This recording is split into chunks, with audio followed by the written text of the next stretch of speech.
that's a great question, Olga. No. No, I have to be very uncomfortable to move the way I do. I'll have like a big fur coat on. Hi, this is Eric 13 reporting from KGV. I think within the next few months probably, and we're shooting a couple music videos over the next couple of months as well. Oh. And it's like, ooh, there's a new person to fuck with today. She's like, please stop asking about KGV.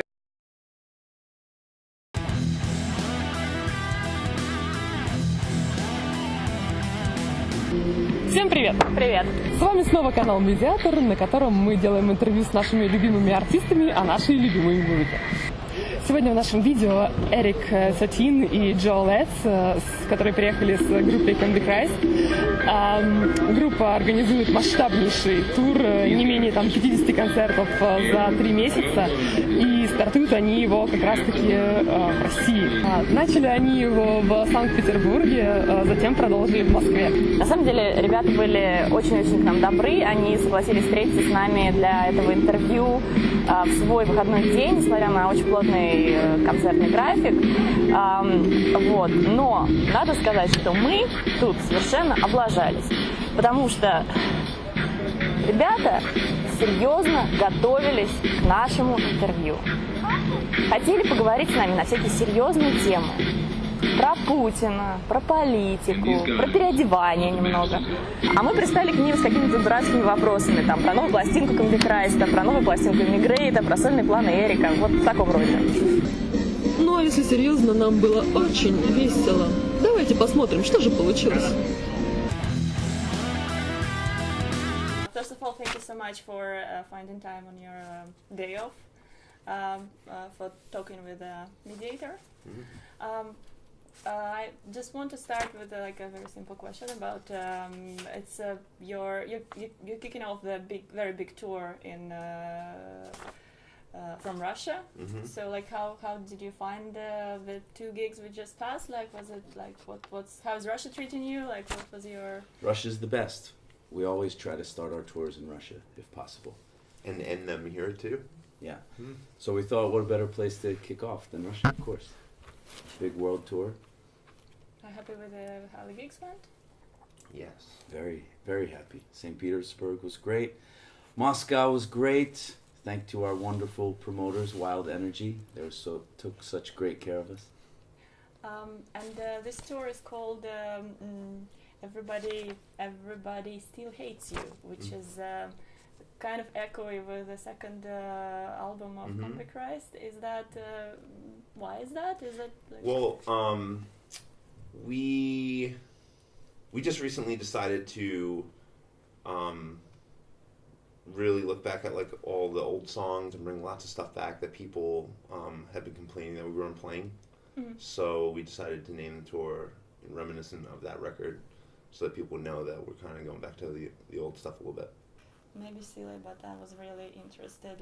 Who is thinking of all these kind of VIP packages in your team? Is that like a day as a roadie and this kind of stuff? Is it a what? You had a day, roadie for a day, and roadie for a day, for example. Is that are you guys inventing these names and stuff, or no? Well, your team, you know what's funny? I saw 9 Inch Nails do this 10 years ago. It was before anyone was doing any of this VIP stuff. And they were trying to raise money for someone that needed, I think it was a heart transplant, some crazy thing. They were on tour Jane's Addiction, and he was doing this thing where people would come and watch their sound check, where they'd play some songs that they weren't playing during the show. Then they'd have a dinner.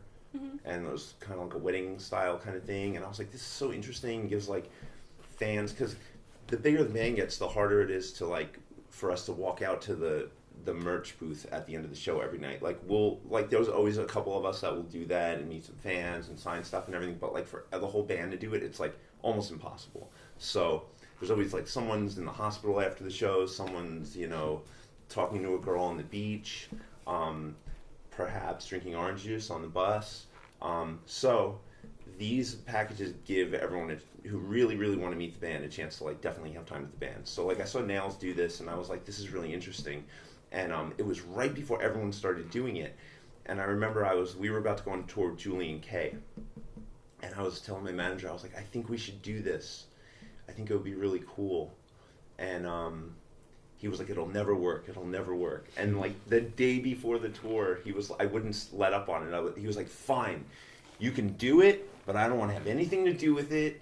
You know, it was just, I was like, fine. So I put the thing up and I went to bed and I woke up and there was like $20,000 in my bank account. And I was like, whoa, okay, people really want to do this. And the cool thing about that is like, everyone's always like, well, like, it's for people that don't understand it, like people think that bands are being greedy by doing this and stuff like this. But what you don't understand is like the record industry isn't what it used to be, right? So like bands tour to make money now, right?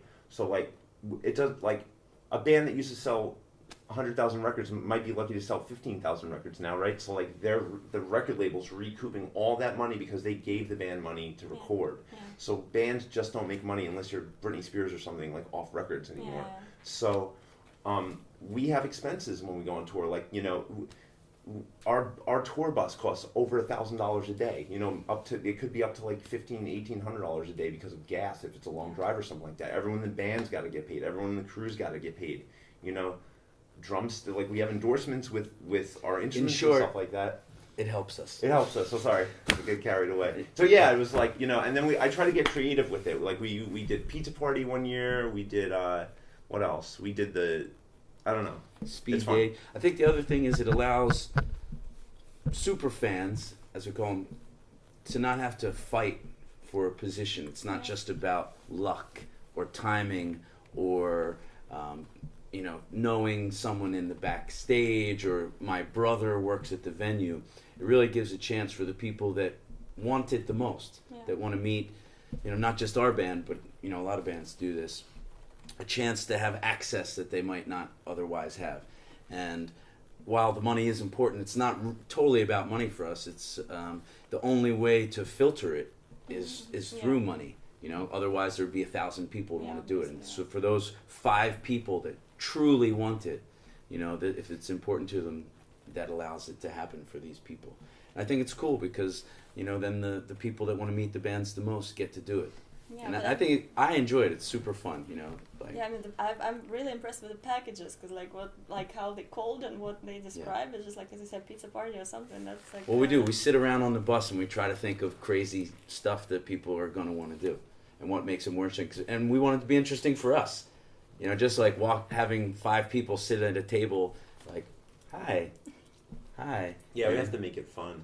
And like the roadie there's a lot of people that get confused when they see the roadie for a day. Actually, the first time I saw roadie for a day was I saw Filter doing it, and I was like, these motherfuckers are getting people to pay to work for them. And then I read it, and I was like, oh no, it's cool. Like, so, no, we can't even let people work for us if they want to because we don't have insurance for those people. So like the people just come and hang out with us all day long and get to see what our crew sees, basically. Yeah. Like they get to see me getting ready and like Eric taking naps. Yeah, it's not as glamorous. People only see the 1 hour we're on stage. You know, they don't see the 5 hours waiting for food to show up and like all the unloading and all the stuff back. It's a really unique insight, I think. To be honest, and it's fun because we get so sick of one another on tour, and then like this extra person comes and it's like, ooh, there's a new person to fuck with today. So the person is in the center of the. Yeah. So, and this is a very kind of big tour. Like, are you comfortable with this kind of scale, or like, how do you? Because I mean, I think it's a lot of traveling. That's easy for us. Do you manage to do something while you're on tour, or like except from playing and traveling, or like? Not much. I mean, you barely have any days off. Maybe 1 day a week, 1 day every 2 weeks, and most important is sleep. To try to sleep a little bit. And on the days off, go to Walmart. Do you know what Walmart is? Do they have Walmart in Russia? Mm-mm. Where do you buy toothpaste here? What? Where do you buy toothpaste? Toothpaste? Yeah, because we needed to buy toothpaste the other day and we couldn't find a store. I think it's called Putin Mart here. Is that funny? Is it okay to say that? Can we make Putin jokes? No Putin jokes. She's not allowed to pull this right off there. See how uncomfortable she got? I saw your... no, I just Putin remembered... is great. I just remembered one on Facebook because you said, like, don't tell Putin. Yeah. Is that okay? I got nervous because people were like, you can't do that. Let me ask you, it's illegal to be gay in Europe? Not in Europe, in Russia. In Russia, it's illegal to be gay. I don't think so. No, it's No, but if you're gay in public, you get arrested. What happens last night then if I'm dressing up like a woman, yeah, but showing that I actually have a penis on stage? it doesn't make you gay. No. That's a good But point. that's a my good point. that's my point. But can I get arrested for that? Because I didn't get arrested for that, but I was a little nervous I was going to get arrested for that. From what I understand, Well, a lawyer. no. So if they were talking on the camera, they would say, of course this is not illegal in Russia, but if they really wanted to arrest you, So they're working for the government. No, this we're I thought bloggers. this is going on special KGB network. Well, I mean, Facebook, you know, is always, we all know that it's like CIA and KGB Yeah. and everything. So So do you think can you do? there will be Russian meddling with this Facebook post? is there any news about Combichrist record? About anything new? New record is in the works right now. Okay. It will be beginning promoted for the big fall tour, but it's all top secret. We can't talk about it yet. But some amazing new music. I think fans, new and old, will all be happy. And you can't talk about when? We cannot talk about when. Okay. How did this idea appear about the second drummer? Because I think Trevor Friedrich, he didn't play with you for quite a long time. Yeah. He never played with Trevor. You mean why do we start doing it again? Yeah. Trevor was really good. He was kind of irreplaceable at the moment when he left, and then we decided to just like continue without him for a couple tours. But a lot of people were always voicing that they missed the second drummer. So eventually we had met Nick Rossi on tour with his old band New Year's Day was opening up for us, and we really liked him a lot, and we figured why not bring him in and add a second drummer again, and it went real well. And he didn't do the last tour, so we did one more tour without a second drummer, but he's coming back for this tour. Welcome back, Little Nick. Little Nicky. Yeah, he's Russian actually. He's part Russian. Oh, really? Yeah, so I think that's why the fans like him so much here. He has a nice penis. You making very spectacular performances. Is it challenging to play with this outfit? Are you comfortable? No. Like, No, I have to be very uncomfortable to move the way I do. I mean, this thing. I mean, Physically Yeah, or shoving emotionally them out, uncomfortable? it's- Emotionally, physically. I try to get in fights with my family members right before I go on stage, and over text. Like my mom's real nice, but I'll text her like, "I didn't like that chicken that you cooked for me 5 years ago," and she gets really upset, and then she'll write me back, and she'll be like, "I don't like you as a son," and I get real sad, and then, I don't like to sit still on stage, so I put thumbtacks in here. You know what a thumbtack is? You put a paper on the wall like this. It's pointy. So I put 3 thumbtacks right here in between my asshole and my dick. It's called the taint. And then I sit on it, and when I move, I have to keep moving. But it sucks after the show. I have to have someone, Eric or my drum tech, help me with Neosporin, which is an anti-infection medicine. Doing this every night is like, it's not very good Hell, for you. yeah. Yeah. Sounds like hell. And this mouth thing is, it's terrible. I How was can't the really drum drink tech? water. How was the drum tech, by the way? You was looking for it when you drum. Yeah, Did you manage to survive? I had a drum tech. He died the day before we left for this tour. And I got a new one for these shows, and I have a new one for America. Was the one which you found here, or? Yeah, he was here. Yeah, his name is Roman. He's a big fan. And I knew he was going to be the first one to ask, and I let him do it. Good And job, Roman. He did good. What's going on with your clothes brand? What's going on with it? Yeah, is there something going on? I make clothes. Yeah, but I like, stitch them in my off time. No, I have a clothing brand called Fuck Sleep. Everyone always spells it wrong. It's pronounced Fuck Sleep, but it's spelled Fuxleep. Yeah. And it's just really like a parody, kind of like fun. Like I just like have a really strange sense of humor, and I decide to make T-shirts of like ideas I have in my head, and like some people that got my sense of humor will buy the T-shirts. It's just for fun, But like have you ever? You actually probably like designing it as a designer, like you. Do I have design it? Like yeah, I mean like you. you know anything about I come up with the clothes ideas. and fabric, or you just like have It's just the anything? artwork. I just Okay, come up yeah. with the ideas Okay. and then put them on T-shirts. Mm-hmm. Yeah. Do you like it? Some of it, Some of it. That's what my mom would say. yeah, of course. Before you upset her. Yeah. So perhaps she could text you before the show. Tell me how much my clothing brand sucks. You were doing a lot of solo shows before Mhm. before this Combichrist tour. Like, can you tell a bit what's going on your like solo career part? Well, that's a great question, Olga.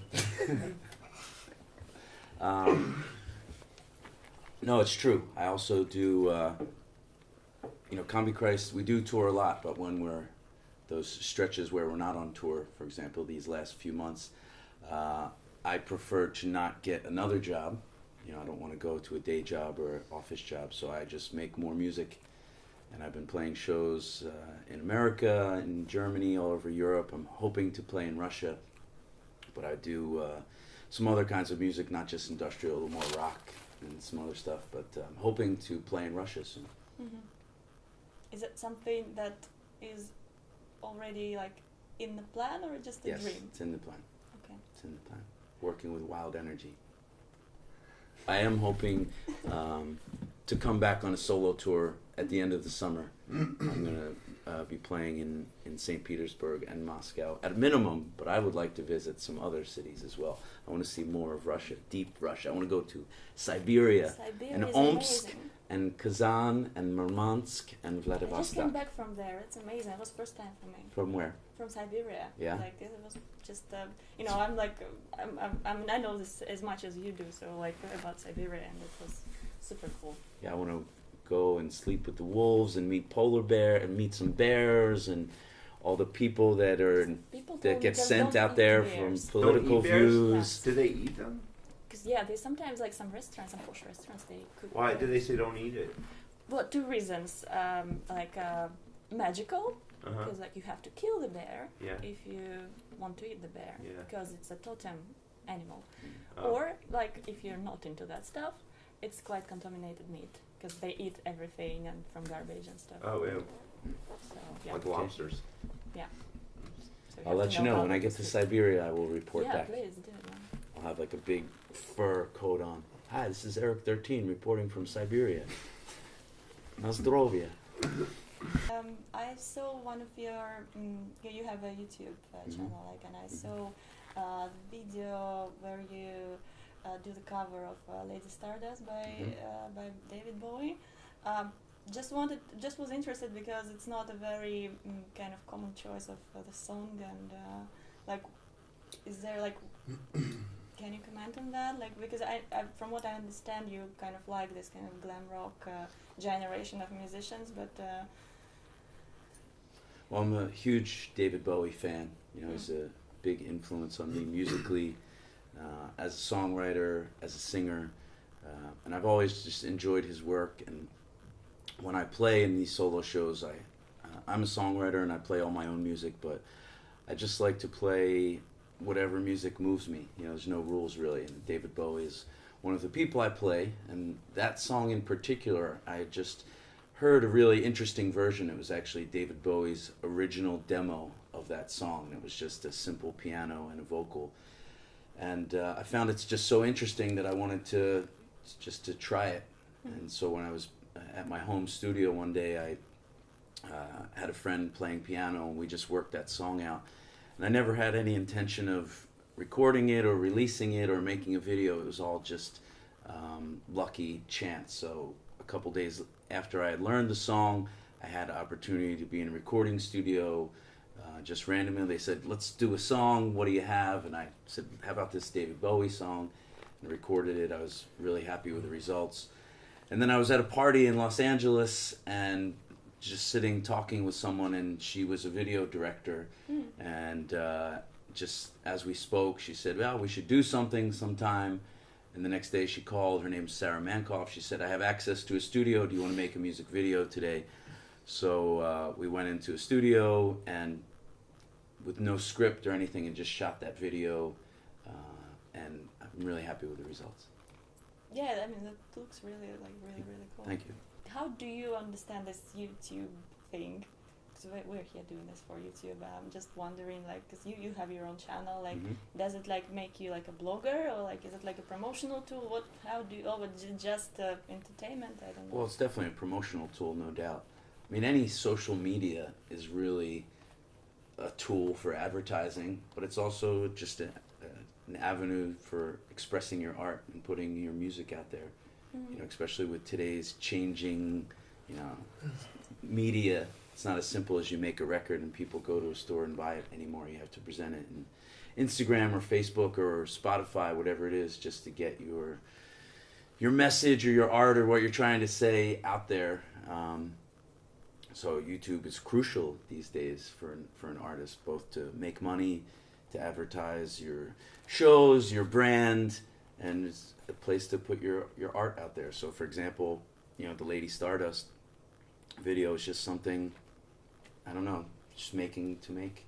I guess it's any song, any video, any album is really like that. Also wanted to ask you about your other project, Emigrate. Are there any news about that? Because I remember a couple of years ago there were like rumors that you were getting together and going to record something. But Yeah, it's done. It's done? Yeah, it's being mixed right now. Yeah. Oh, so do you know when we'll hear something about that? I think within the next few months probably, and we're shooting a couple music videos over the next couple of months as well. Oh, cool. Uh huh. Oh, wow. Yeah. Thank you. Thank you very much. Thank you very much for your time. I'm really sorry you missed Lena's body. Yeah, he wanted to see it. Alligator. Everyone do the alligator. She's like, please stop asking about KGB. All right, will you take a photo? Yes. There's some good Russian beer. Спасибо, что были с нами. Подписывайтесь на наш канал, ищите нас в социальных сетях. И увидимся не ровно через неделю. Пока!